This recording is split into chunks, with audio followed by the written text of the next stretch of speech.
Good morning, everybody. Can everybody hear me okay? The mic's good? Okay. Well, thank you for joining us this morning here today to talk about bridging the gap and empowering adult learners through registered and pre-apprenticeship programs. We're so thrilled that you're here both in the room and online to our virtual audience.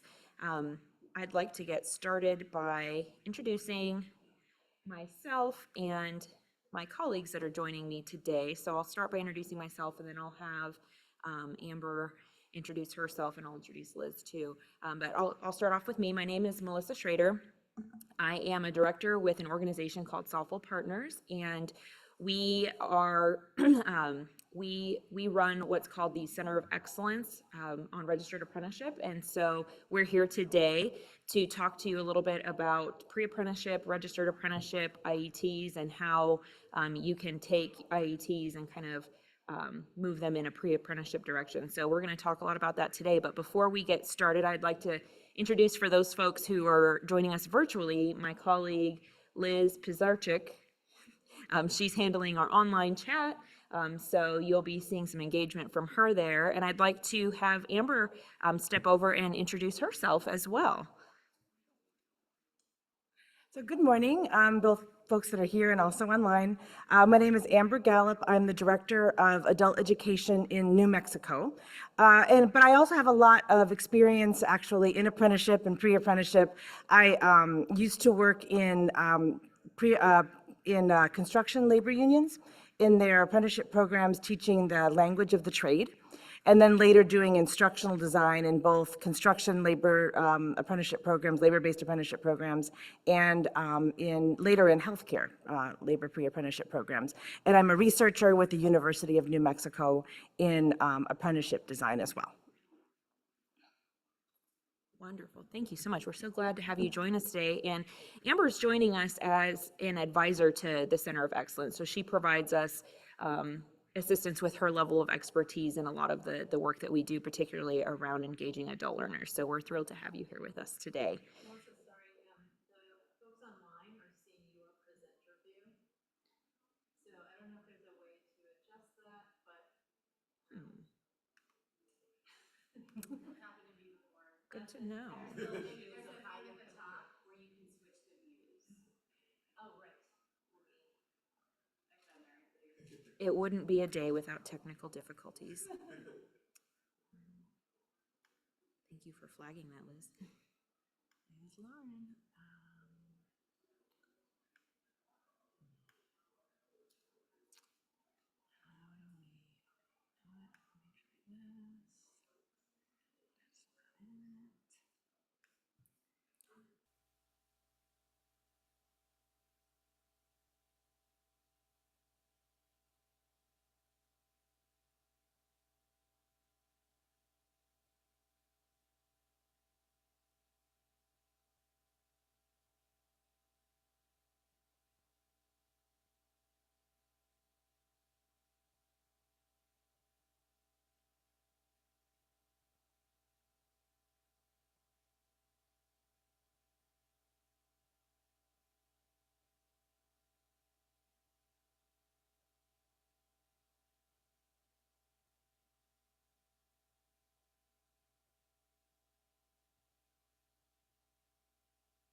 All right, I think we're back in the game now. Sorry about those technical difficulties.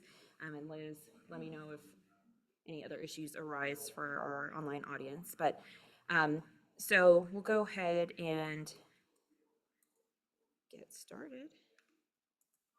All right, so to kick things off, I just wanted to talk a little bit about what the Center of Excellence is and then give you a high-level overview of our agenda for today. We're going to talk a little bit about quality pre-apprenticeship. We're going to talk about a background on registered apprenticeship, turning IET programs into pre-apprenticeship pathways, connecting with workforce partners, and then we're going to have some time for Q&A towards the end of the presentation today. We also have some engaging activities kind of embedded throughout, so we'll do some polls and some kind of turn and talk type questions to learn a little bit more about your needs for or your challenges around pre-apprenticeship. So with that, let's talk just a little bit about what the Center of Excellence does. So we are a U.S. Department of Labor initiative to increase system alignment across apprenticeship, education, and workforce. And you'll see on the right-hand side of the screen a list of our partners, and COABE is one of our partners. And that's one of the reasons why we're here today. COABE offers us a great level of support in the work that we're doing, along with other partners like the National Disability Institute, Fastport, Workforce Development, the National Association of Workforce Development Professionals, and others. So we provide no-cost services to folks, including things like monthly webinars, quarterly live virtual office hours, individual compliance assessments, and, assistance and services, along with online resources, things like desk aids, guides, frameworks. And if you if you check out the QR code on the screen, you'll get a link to our website where you can explore some of the services, some of the resources and tools that we have available. Oh my goodness.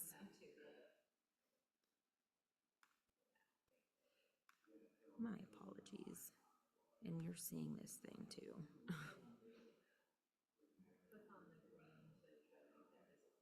I think it's just gonna make it go to the top.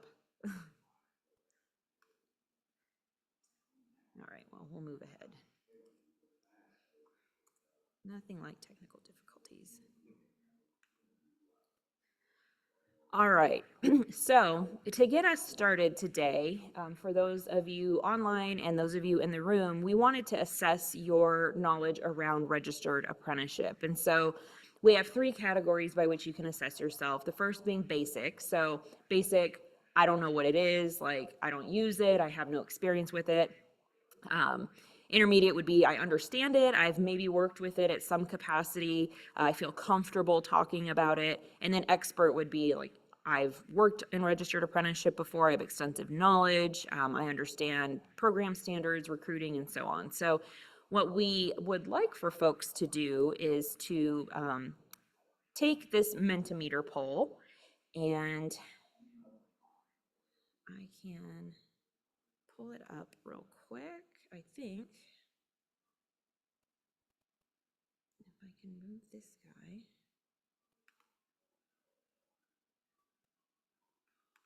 Okay.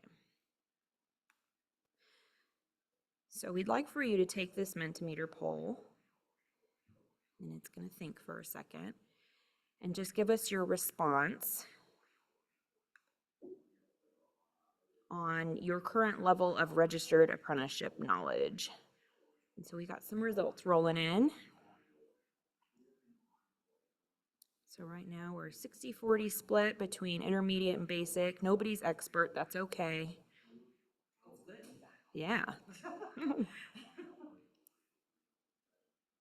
We'll just give one more second to see if we get any other responses in. So this just kind of helps us gauge where you're at with your registered apprenticeship knowledge, so that as we're talking about things, like we know where the need is. So we appreciate you helping us out by taking this poll. I'm going to move us back to, oh, now we're at a 50-50 split. Awesome. So we're going to go back into our presentation here.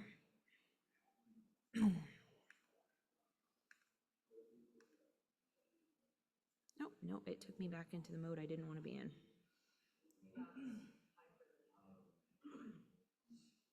What?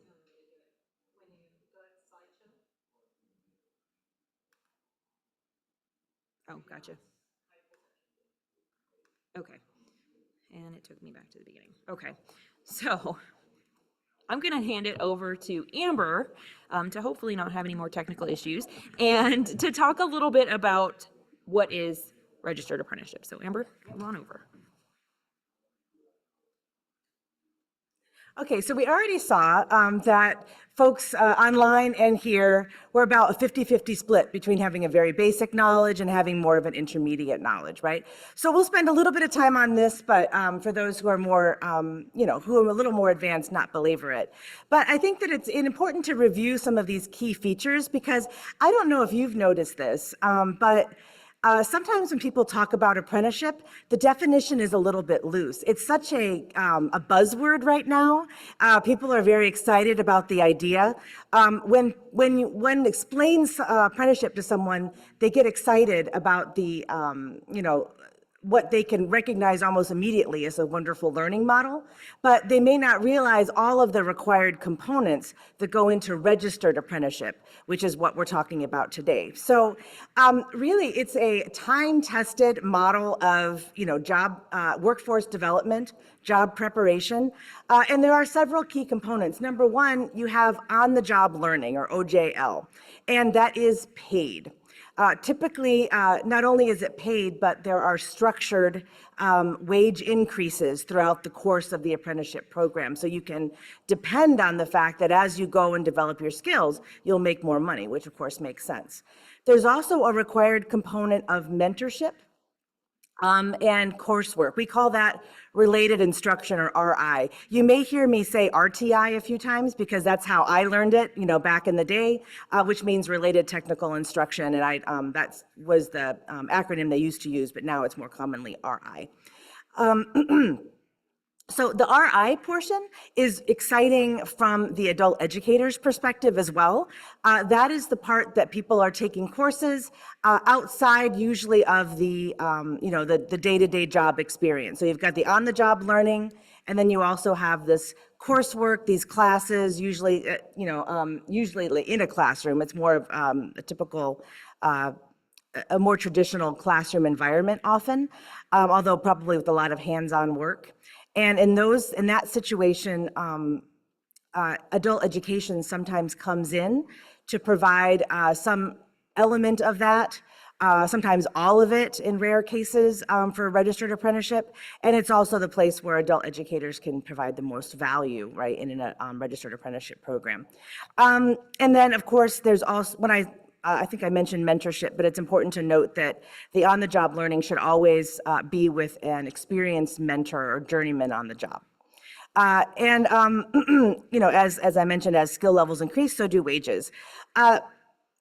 It's very time tested. The registered apprenticeship program has been registered apprenticeship has been around for about 100 years, and before that, in the United States, it preceded it by many decades as well. And of course, apprenticeship itself, not with these registered elements, but just apprenticeship itself with some of these elements, has existed for hundreds of years, right? So it's one of the most time tested models of learning that we have.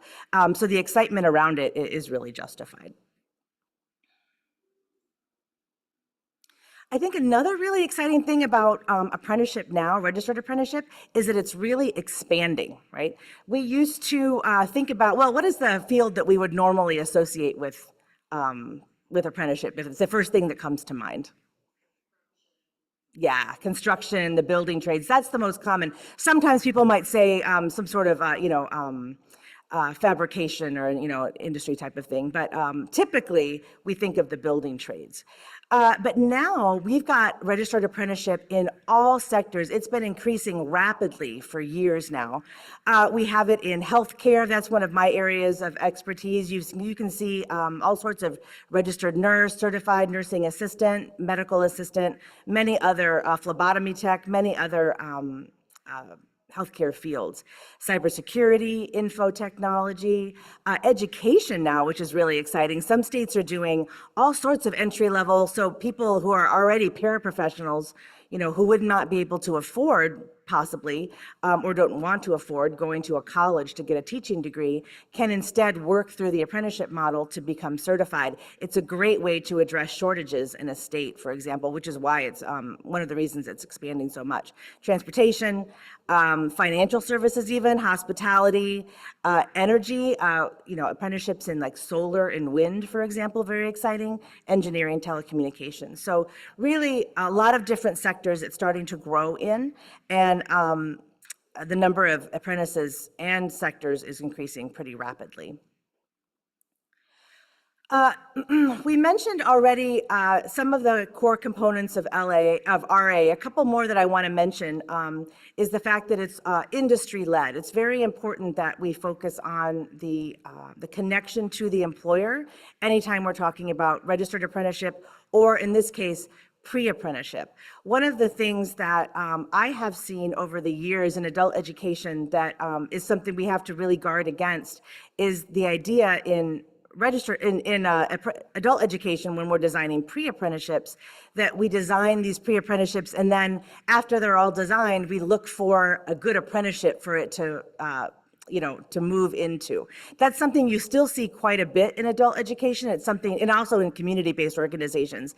And it's something to avoid because this is industry-led. There should never be a pre-apprenticeship developed until there's already a solid relationship and working relationship with an employer, with part of the industry. As I mentioned, there's structured on-the-job learning and mentorship, related instruction, as I've already mentioned, paid job and rewards for skill gains, so these structured wage increases.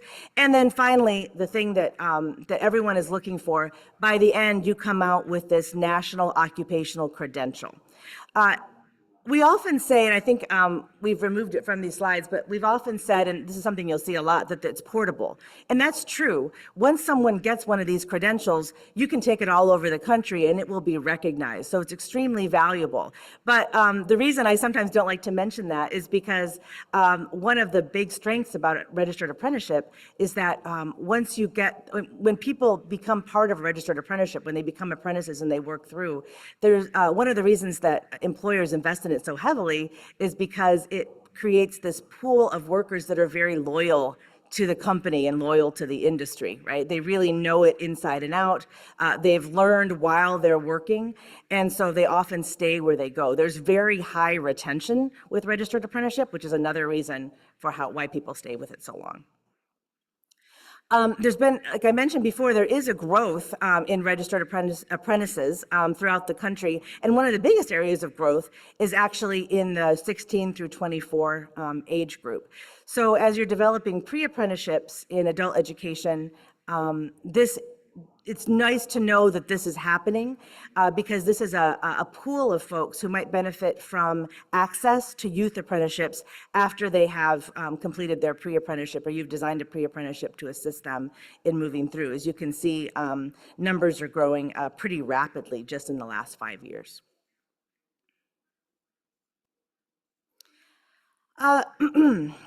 And I think that the reason we're talking so much about registered apprenticeship is because of all the benefits that it can provide to the apprentices themselves.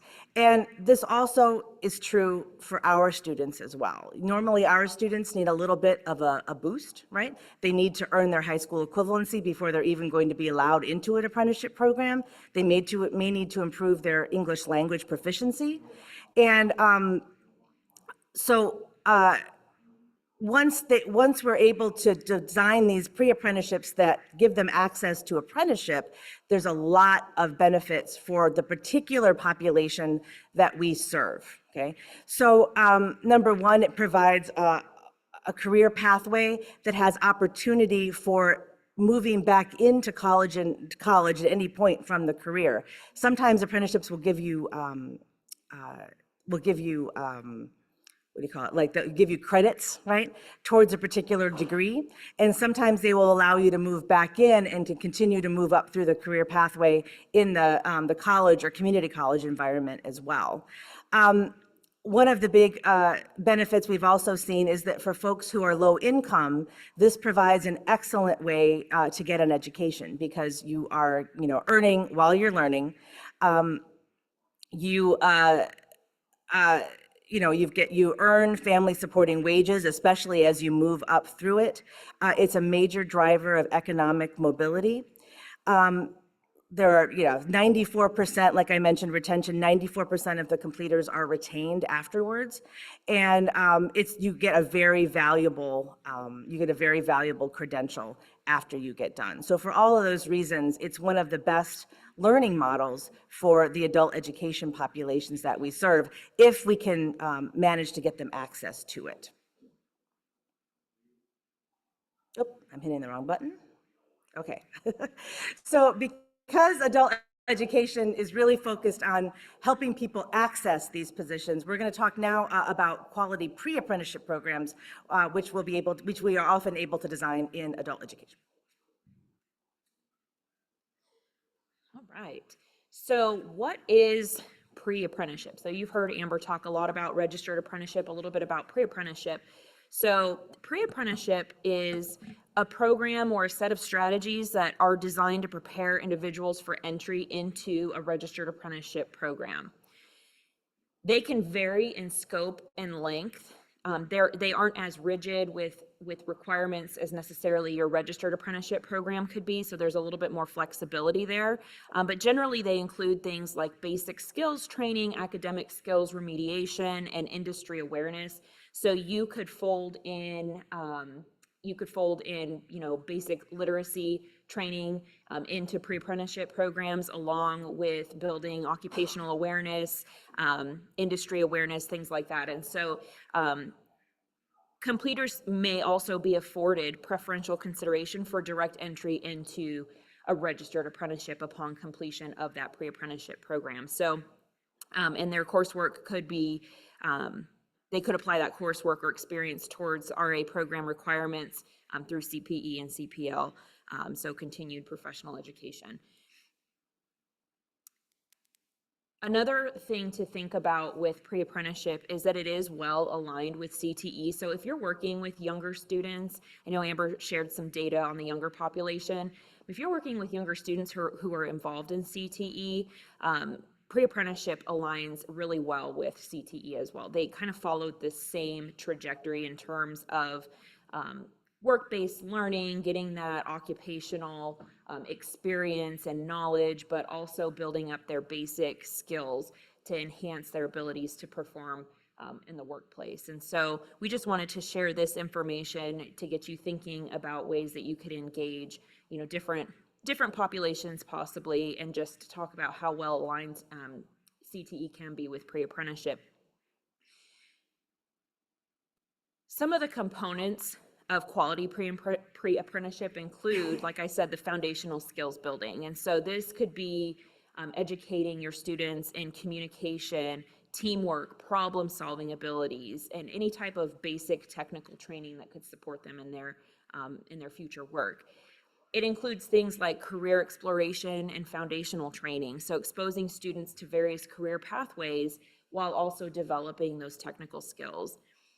One of the really important things, and Amber mentioned this too, was when you're building a pre-apprenticeship program, it needs to be tied to an existing registered apprenticeship program in order to be successful. You don't want to design the program and then go and try to find something that it aligns with. You want to find an existing RA program and build your pre-apprenticeship training to align with that existing program.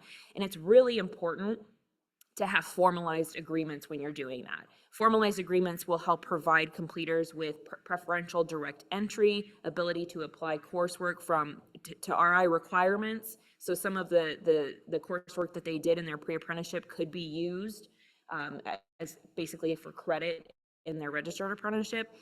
And then hands-on on-the-job learning to competency requirements, like through that CPE component. And so if you're going to build out a pre-apprenticeship program, it's best to have some sort of formal agreement in place with the folks running the registered apprenticeship program, so that you know that what you're doing is in alignment with what they need, and that you can have that pathway for your student completers to move into that registered apprenticeship program efficiently and effectively. So you don't want to leave anybody in a lurch, right? So key takeaway here is that definite building relationships and having those formalized agreements is super important. Another component is a partnership network, so including things like your workforce, a local workforce system. We'll talk a little bit more later on about engaging with your workforce boards and how important that is. You can engage with community and faith-based organizations, other advocacy groups, labor groups, other educational institutions. There's so many partners that can go into building a really effective pre-apprenticeship program. So you want to make sure that you keep that in mind as you're building out your programs. And then lastly, paid work experience. So this is really important to foster engagement, building commitment with the students who are going through this program, and it helps students adapt to those workforce expectations and really embrace that earn while you learn. It adds a little bit more skin in the game. So really important components to consider as you're building out or thinking about building out or planning on building out pre-apprenticeship programs. But I'll just reiterate, make sure that you have a good solid registered apprenticeship program to link to. We have a question in the audience.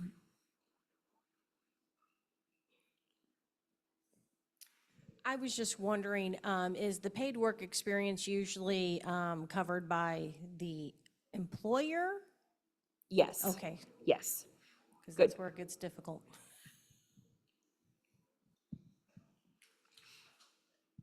Yeah, and something I'll mention a little bit later, but I think we can just talk about it now, just briefly, is that this is this is true. This is absolutely a really nice component of quality pre-apprenticeship, but that's a really tall order in an adult education space. So these are not required components of pre-apprenticeship. In fact, it's important to note that pre-apprenticeship is not registered in the same way that apprenticeship. So you have a little more flexibility to design something that works for your context. And so in terms of pay, I'm thinking about an adult education context. Yeah, ideally the pay would come from the employer, or sometimes, there are grants and things like that available. You might have a certain pot of money that you're able to use for something like this, and depending on your state. But that is a little bit of a tall order with adult education. Normally, that paid work experience, of course, an apprenticeship, we should always remember, fundamentally is a job. And so the pre-apprenticeship is preparing them for the job. They don't have it yet, so getting paid work experience during the pre-apprenticeship for adult education can be a little bit of a tall order, but it's not impossible. Great context. All right, and well, since Amber was speaking, I'm going to turn it back over to her to talk a little bit more about turning IET programs into pre-apprenticeship pathways. Okay, yeah, so IET programs, I'm betting that all of you have some experience with IET programs. Would that be true?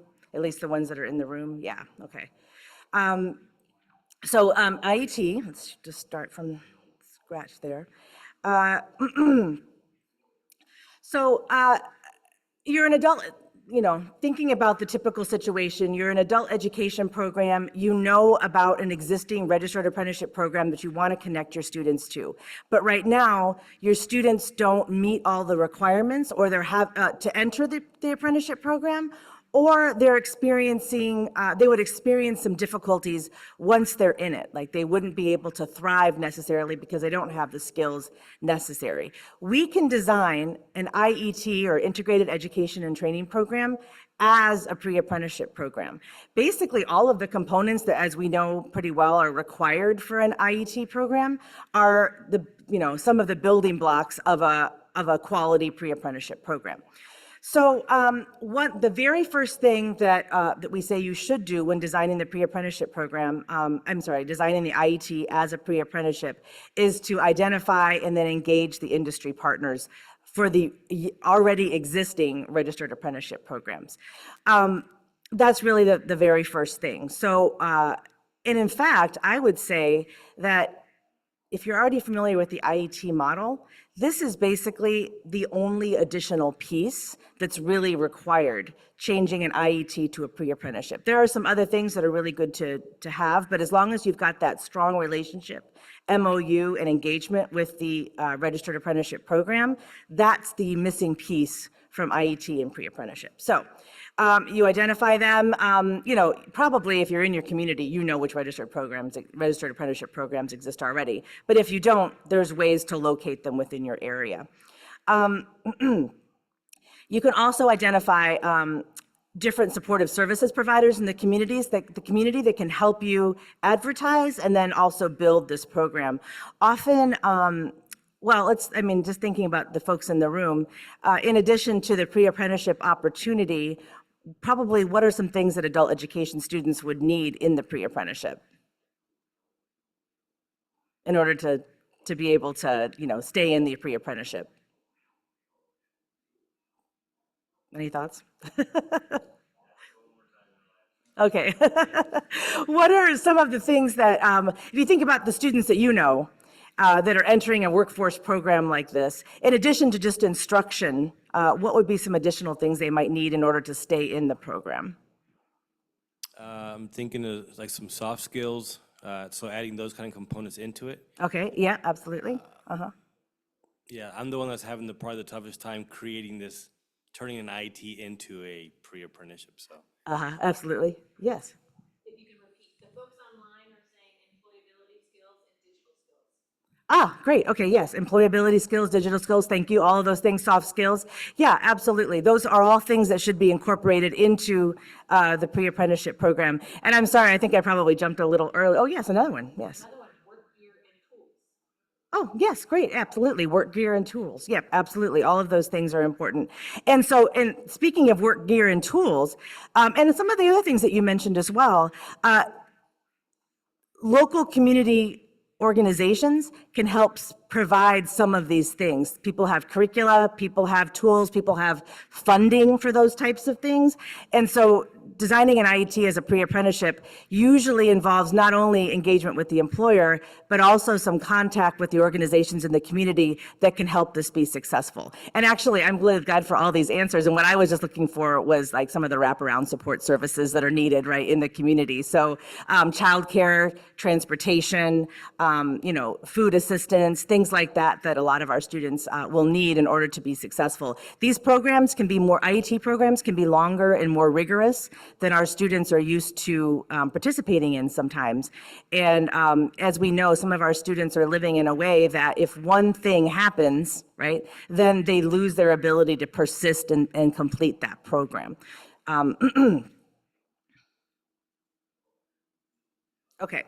Another thing, which the IET toolkit, which is a national resource that is provided for that has been designed with Safal partners for an Octave for this, is that we have to determine goals for each stakeholder. So the IET toolkit will guide you through designing goals for the participant, the program, and also the partners. So after you've identified those partners and established those partnerships, right away establishing goals for each can be helpful. And if you've ever worked with employer partners, it's also very important that they understand, they're part of the process in identifying those goals, and that they really understand the goals from your perspective as well, right? Because often educators and employer partners have completely different ideas of how this is going to go, and this process is very helpful to make sure everyone's on the same page.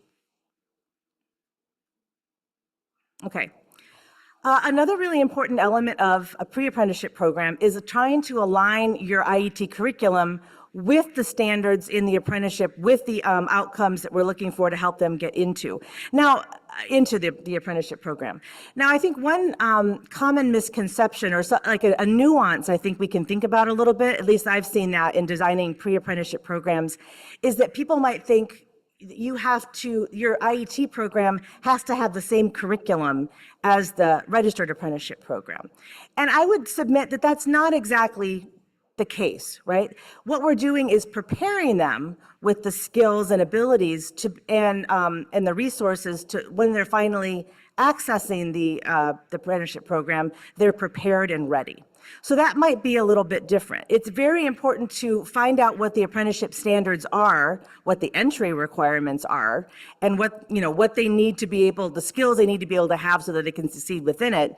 But that may mean that you're teaching different things than you would in the apprenticeship context, right?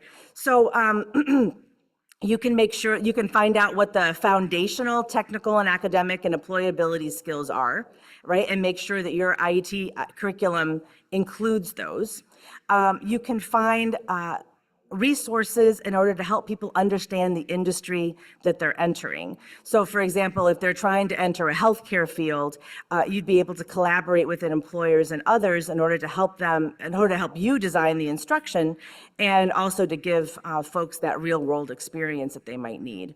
And you want to make sure that if there are any credentials that are required for entry into the apprenticeship program, or if they're going to be earning any credentials within the apprenticeship program that they could be given a leg up on, that would also be a good thing to include in the IET program.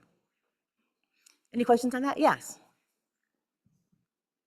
What are the typical entry requirements for registered apprenticeships? Is it like, do they take the work keys? Is it that they need a certain credential? Is it very specific to each sector? I think it's very specific to each sector. I can say that one of the most common requirements is simply a high school diploma or its equivalent. That's one in particular. But some often take only incumbent workers. For example, I know several apprenticeship programs, especially in healthcare, where incumbent workers are either required, so people who are already working in healthcare in some lower paid or lower skilled occupation, and they're either required to be doing that or it's preferred that they be doing that as well. Besides that, it will really vary through the industry, but often there are very few. It's just that you have to be considered ready to work and you have to be able to have the basic high school degree or equivalent and appropriate English language skills.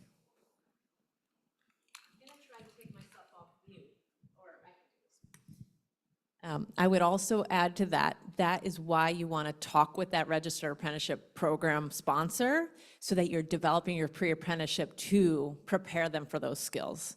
And I have seen a lot of times that maybe folks, it's based on success, right? So the digital literacy skills or math skills, literacy skills, you're going to want people to be at a certain level, because if they're under that and then they enroll in a registered apprenticeship, they're going to be the ones that are bailing in 1 month or 3 months because they can't succeed. And so we really want to use that pre-apprenticeship model through the IET to prepare them for those basic skills that they're going to need to be successful. Yeah, thank you. That's a really good point to make. And I was thinking when she was talking, I was thinking about some of the iron worker and electrician apprentices that I've known in the past. And academic skills, particularly math skills, were really an issue for that group. They came in, they had a high school diploma or the equivalent, but they just didn't have the level of math skills that you truly need for a construction position, and they really struggled in the registered apprenticeship program. So being able to suss out, what really are the requirements in the apprenticeship program, and then preparing students so that they're not struggling once they get there, because that is a real persistence issue. Yeah, absolutely. Another question, Amber. Oh, yes. Sorry, this is a follow-up. So with the math piece in mind, how do you assess their readiness for it? Are you looking at their scores? Is there a typical assessment that the registered apprenticeship program is offering? And again, it varies so much. Okay. It's really a good. Sorry, I'm not. I'm very interested in it. Absolutely, yeah. Go ahead. Yeah. And because I'm working with a lot of partners who are developing apprenticeship programs, I kind of can see what they're doing. And so in one case, they might have people who have completed certain college credit in certain courses as a prerequisite, right? Because they want to know that they've taken pre-calculus to get into that degree. In other cases, it could be taking a CASAS test and seeing those level scores. And it could be a little bit simpler, right? And seeing where those basic levels are. In registered apprenticeship, I think the general notion is that we want to develop these programs for entry-level skills so that we're not making the bar so high. So a lot of programs you'll see that way. When we talk about registered apprenticeship as an opportunity upskill, and that goes to some of that incumbent worker training, then we start to see a little bit more higher level qualifications that folks might need, and that might require an associate's degree or something to that effect that is going to have higher qualifications. So when we're talking about basic adult education, I do feel like there are plenty of occupations that these individuals would be great for if we have those set up curriculum through pre-apprenticeship, through the IET, to make sure that they have that to get into the registered apprenticeship eventually. I'll also note that, for example, with the electricians and the iron workers, they had nationally standardized tests that people would take to enter the registered apprenticeship program. So then, one thing I was doing when designing pre-apprenticeships in those fields was to, get access to the test, or at least the description of the test. They won't usually give you the test, right? And then you can key things to that. And often they've got it already written out. I mean, these are very long-standing, sophisticated organizations that will have, study guides and the outline for what is covered in the test so that you can cue it to that. Great. Any other questions online or here? No? Okay. Okay.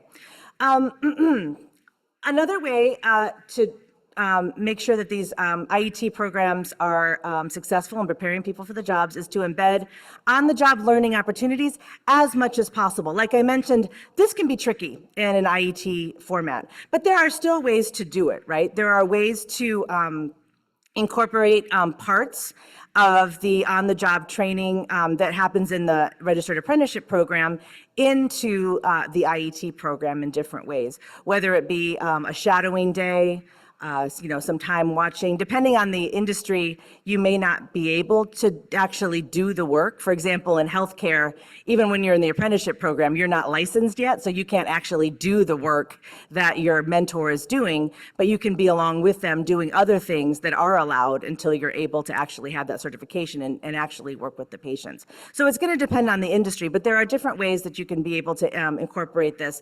And research shows that when people do have these opportunities, it can support persistence as well. You can introduce projects that mirror the industry.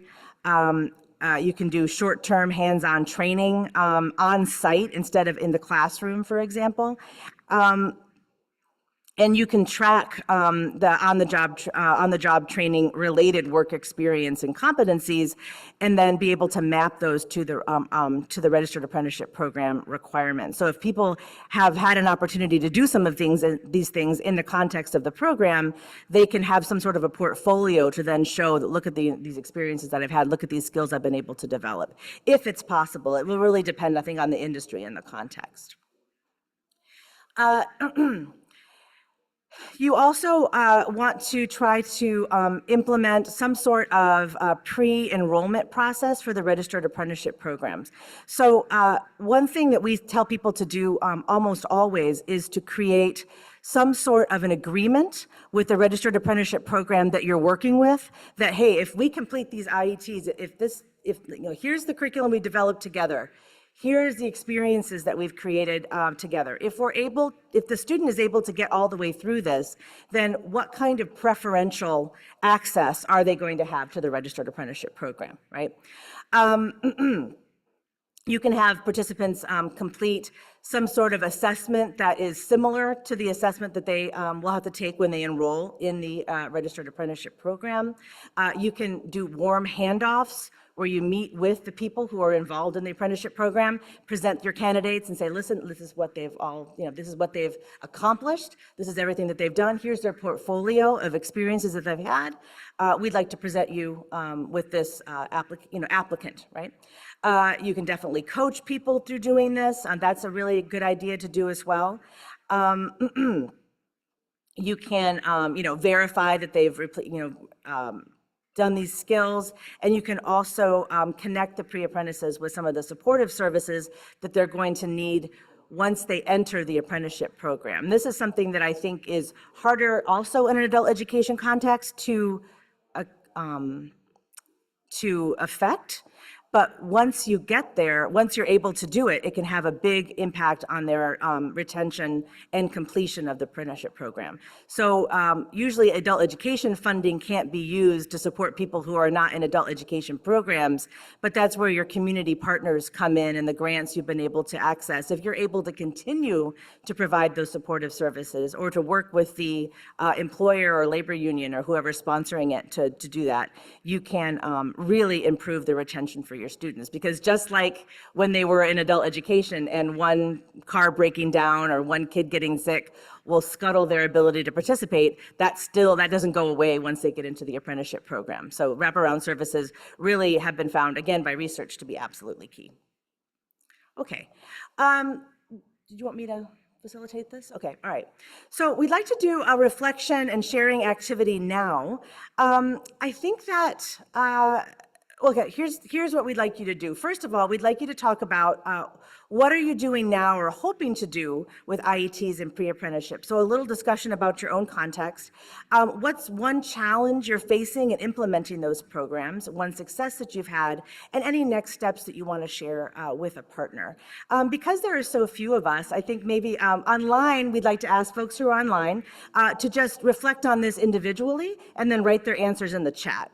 But maybe if we could have these two folks work together, and then I'll come over and chat with you, and we'll take about 5 minutes or so to do that. Okay?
All right, folks, so I'm going to actually start by sharing some of the comments in the chat. Let me go ahead and put my video back on. So David shared, and David, I remember, is from Kentucky. The biggest challenge I've seen on the pre-apprenticeship IET side of things is that there are a lot of moving parts, a lot of relationships to develop and maintain, and many different program requirements to consider. Boy, have I seen that too. And when you have staff turnover, everything implodes, right? That consistency and the people who left didn't necessarily pass on the baton, and next thing you know, everything falls apart. So great point, David, to that. Lauren chimed in, that makes a lot of sense, David. I used to work at a nonprofit that tried to connect with apprenticeship programs to do some of the wraparound supports. We'd offer things like financial literacy workshops, hosted health fairs, and we had an arm that ran free after school and summer camps. A big part of my work was making connections with all the different people working in that space. Gail added, I have no direct involvement in IET, but our program is developing these programs. I just want to have an understanding of the overall idea so I can provide better support to my high-set students who may be interested. Our IET coordinator has done a great job getting these pre-apprenticeship programs off the ground, but I imagine that one issue is that there still is not much variety among the options. I've heard that too, actually, just in this conference, that the IETs are very much like, oh, you can have 2 in your area. And so that limits the possibility for different industries and different opportunities. David then just added in, but this challenge reveals an area of opportunity as well. As we consider what IET to develop, established and successful RAs may be where we, adult education, can provide a real value add without building everything from scratch. There's a couple more comments. People really chimed in here. You want me to keep going? All right, thanks folks online, this is great. Krista said, I am just in the beginning phase of figuring out how to do a pre-apprenticeship. Presentation has lots of great info to fill in some of the gaps in knowledge I had. Next step is to figure out what registered apprenticeships are in my service area. So Krista, I think we're gonna end up closing with the Center of Excellence and what services we provide. So hang on tight for the next 10 minutes. And then Heather added, oh, Heather, you are above and beyond. You answered every question. So of the 4 questions. So she said she supports the local provider where needed in the development, approval process, and promotion of IET and workplace literacy programs for a large region of 40 counties in Kentucky. That is a lot of work. Then she said intense planning involved changing the mindset in rural communities on what adult education can do and creating buy-in. For question 3, she said, Kentucky has greatly increased workforce education and development services in the past 2 years and is not slowing down. We are rapidly increasing understanding in our communities and showing real innovation in programming. Great. And number 4, dive deeper into how we are connected with our apprenticeship partners and explore natural fits for our partnership. You know, Heather and David are both from Kentucky, and it sounds like Kentucky is very much alive, doing a lot of great work. So thank you all for sharing in the group chat here. Yeah, that's wonderful. Thank you so much. Yeah, I think one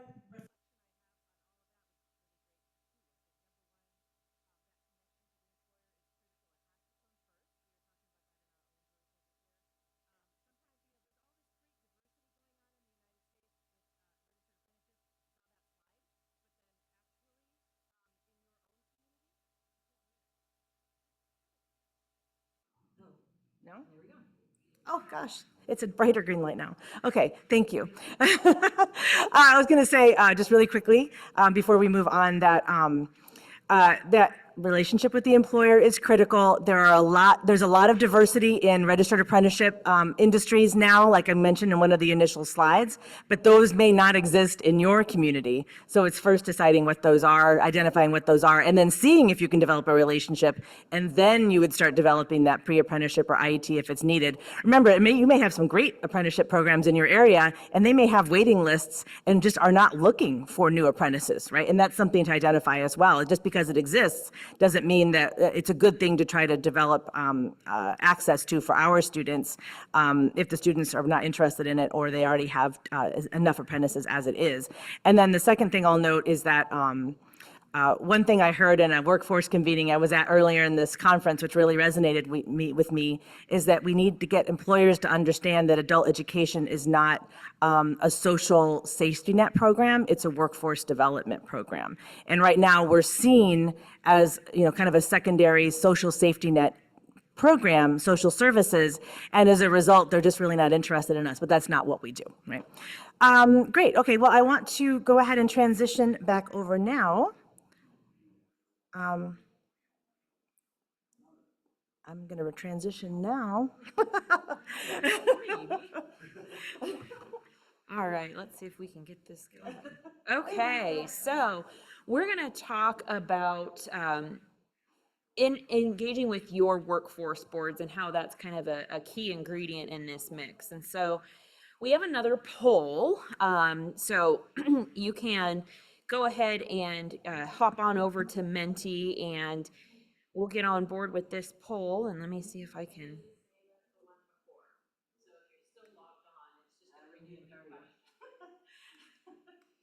All right. Let's do next slide. Okay. All right. Let's see if this works. So we're asking how often you engage with your workforce board on IET, pre-apprenticeship, or registered apprenticeship programs. So very often, sometimes, rarely, or never. And we've got one sometimes so far. We've got a never. We're going to talk about that to this never. Oh, we've got a couple, okay. All right.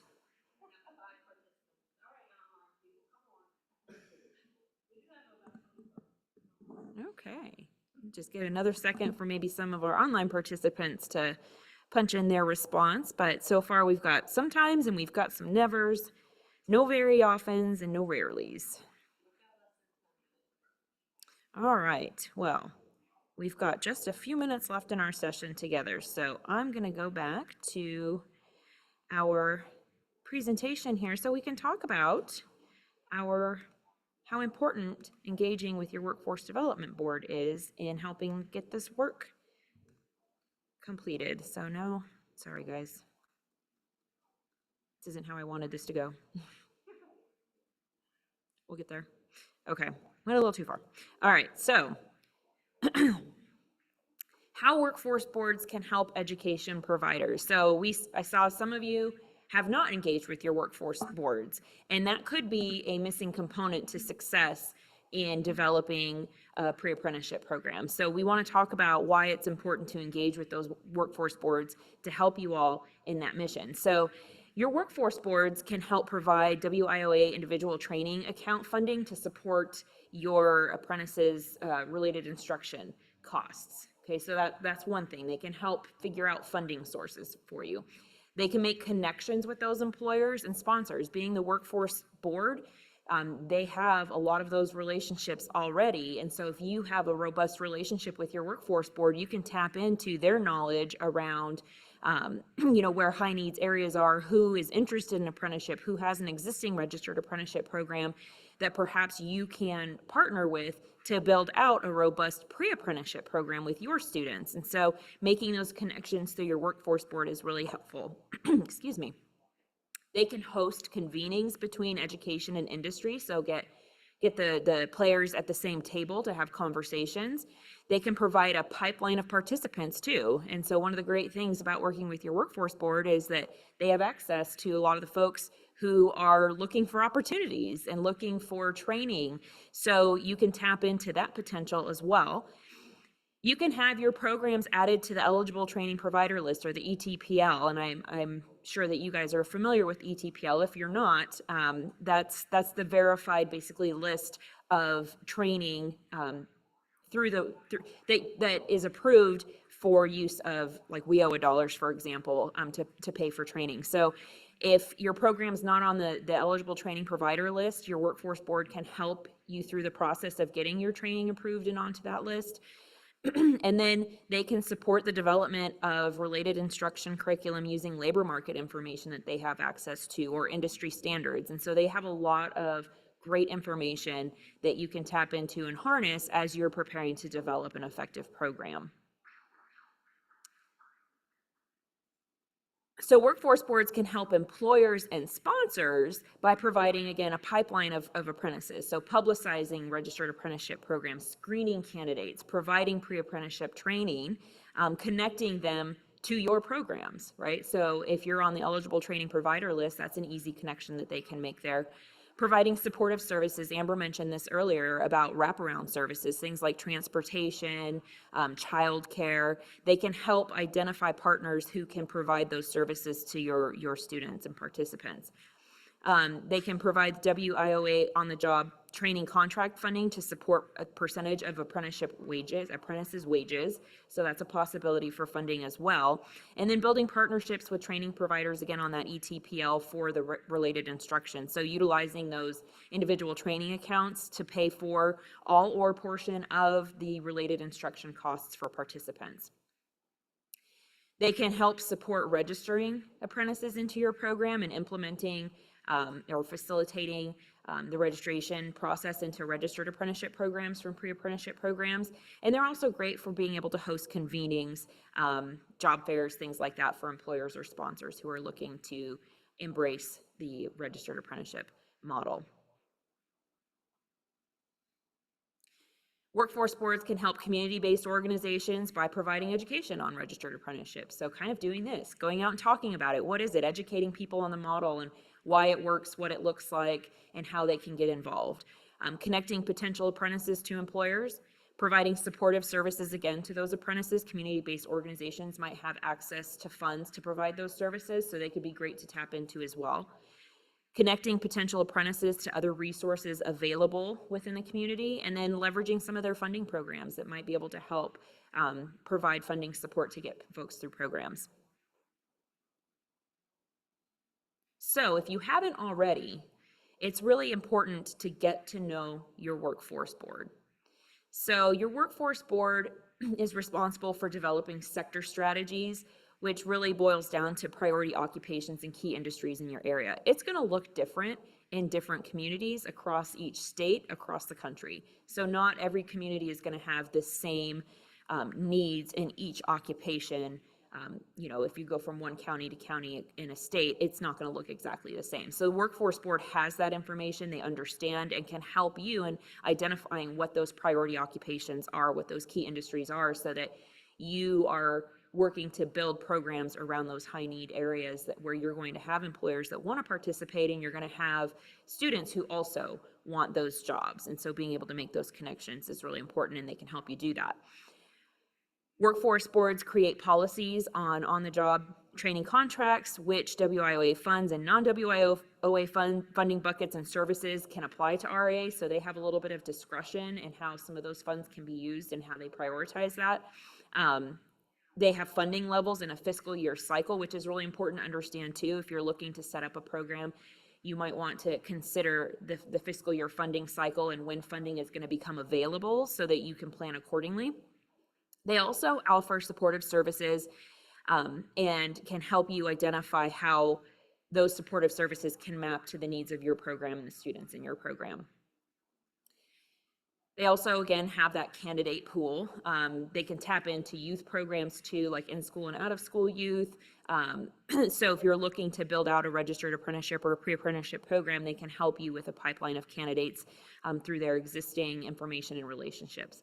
And then they can also assist you through that eligible training provider list program registration process. So if you're not on the ETPL and you want to be on the ETPL, they can walk you through what that process looks like. It looks a little bit different, I think, depending on where you are. I've had experience many times in getting approved programs on ETPL in my home state of Nevada.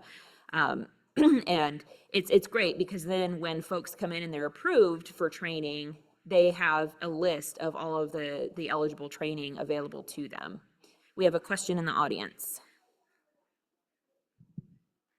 So forgive my ignorance, the ETPL, that is to use WIOA funds, like Title I funding to pay for programming. Correct. So if we're Title II, as an IET provider, would we want to be on that list? Because it wouldn't be something that anyone would be paying for from Title I. The visibility would be great. Do you know what I mean? Because, yeah. I'm sorry if I'm muddying the waters. No, you're good. You're good. In my experience in New Mexico, and it may actually vary by state a little bit, but the training, if you've got a separate training provider for your IET program, that training provider can be listed on the ETPL. And then if that training provider is listed on the ETPL, then not the IET itself, but like that workforce training, the credential program, yeah, right. And so then when they're going through the IET and they need to pay for that training portion of the IET, if it's on the ETPL, then Title I can pay for it. Yeah. And in New Mexico, I don't know, but that's usually the case, yeah. Okay, all right, we're doing it in Ohio now. Yeah, food for thought there too, because it could look different state by state, but it's something worth looking into. And if you have questions about which programs can be on the ETPL, reach out to your workforce board connections and have that. We complain about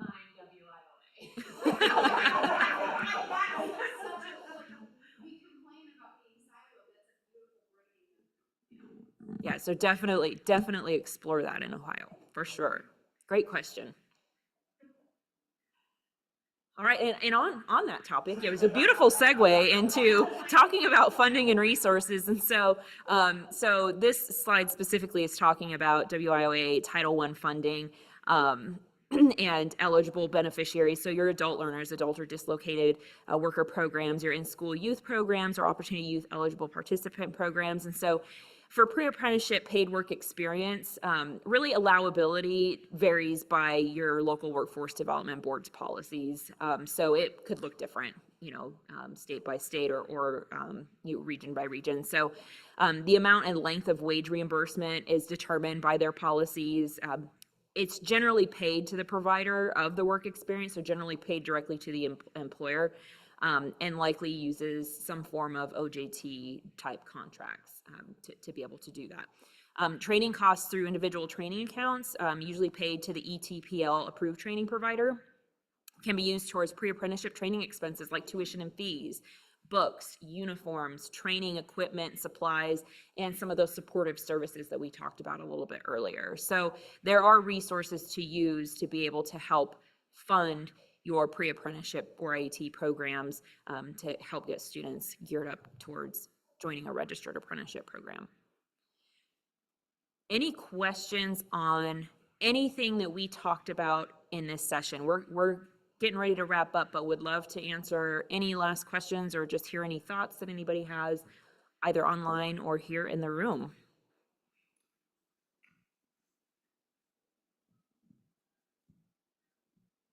Lauren has shared quite a lot of links on the Center of Excellence, and so everybody will be able to access the chat. Yeah, you're right. Lauren, our colleague at Safal, has added on a lot of links in the chat for Center of Excellence and resources and how to connect with us. So please, if you are here in person, you can go ahead and check on the Whova app, the chat, everything that we've been talking about, and get our resources that way. Excellent. Thank you, Liz. So just one last thing here, a plug for our Center of Excellence. We have the QR code. This is the same QR code, I believe, on the earlier slide in the presentation. But if you're interested and need support or want to continue this conversation or have questions, need tools or resources, please feel free to reach out to us at the Center of Excellence. You can receive no-cost expert services through us, including materials and support. You can network with other partners nationwide. So build your network and be able to talk through, some challenges that you might be having that are similar to what other folks are facing and how they're overcoming those challenges. And you can be nationally recognized for some of the great work that you're doing. So we highly encourage you to join us and become a partner with the Center of Excellence. We're here to support you. We'd love to support you. And you can visit us on our virtual booth on the Whova app, but also if you're here in person with us, we have a physical booth in the exhibit hall that we hope that you'll stop by and say hello at. And as Liz mentioned, we have resources available online on the Whova app, and we also have some physical resources here in the room that you can take with you. But please reach out to us if you're interested in engaging with us as a partner for support in developing pre-apprenticeship programs, transitioning, your IETs into pre-apprenticeships. If you need help engaging with employers related to registered apprenticeships, with engaging with your workforce boards, we're here to help support you in those ways. So with that, I would like to thank my colleagues Liz and Amber for joining me today in this presentation. We hope that it was fruitful. We hope that you have some good takeaways to think about. And again, please just reach out to us if you need anything else, or if you need assistance, we're happy to help. So thank you all so much for joining us today.